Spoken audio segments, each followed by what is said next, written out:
अस्सलामुअलैकुम दोस्तों, कैसे हैं आप। आज मैं आपको नाहिद की कहानी सुनाती हूँ।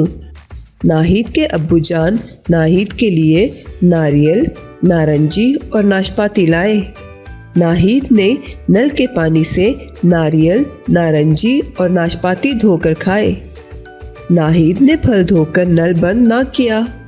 नाहिद के अब्बू ने कहा, नाहिद बेटा, पानी ज़ाया नहीं करते, पानी इस्तेमाल करने के बाद नल बंद कर देते हैं।